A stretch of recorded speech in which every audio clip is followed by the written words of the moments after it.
அவர்கிட்ட சில punches dialogue, அந்த டயலாக் ஸ்கிரிப்டில் எழுதுறாங்களோ இல்லையோ அந்த சீனுக்கு ஏற்ற மாதிரி சாரே சொல்லுவார். ஒவ்வொரு டயலாக், என் வழி தனி வழி, நான் ஒரு தரம் சொன்னான், அவரே சொல்கிற பஞ்சஸ் தான் அது. Okay okay. ஸ்கிரிப்டில் இருக்காது, பட் அவருக்கே தோணும் அப்படி சொன்னால் நம்ம ரசிகர்களாக ரசிப்போம். அந்த படம் டைட்டில் கூட அவர் தான் வந்து சொல்லுவாராமே சார். அவன் படையப்பா டைட்டில் அவர் தான் சொன்னது. Okay okay. ஆனால் எனக்கே தெரியாது. இப்போ இன்டர்வியூவில் பார்த்தா எனக்கே தெரியும் படையப்பா. பட் படையப்பா என்ன அப்படின்னா என்ன சாருங்கிற மாதிரி அதெல்லாம் கிடையாது. படை வீடு தான் படையப்பா. ஓகே. ஆறுமுகனுடைய படை வீடுக்கு தான் படையப்பா. படையப்பானா முருகன் தான். Okay okay okay. அதே நிறைய பேருக்கு தெரியல. பட் நல்ல டைட்டிலு, நல்ல படம். அப்புறம் ரெண்டாவது வந்து ஒரு படத்தை தயாரிக்கிறது அப்படிங்கிறது அவர் சொந்த படம்னு சொன்னாங்க.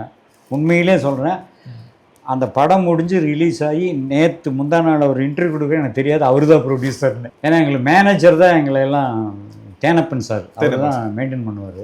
அவர்கிட்ட டேட் சொல்லுவாங்க, இது சொல்லுவாங்க, பேமெண்ட் கொடுப்பேன், அதுதான் அவருடைய ப்ரொடியூசர். நான் பார்த்ததும் இல்லை. சரி யாரோ ப்ரொடியூசர், அவர் ஏதோ பிஸியாக இருக்கும்.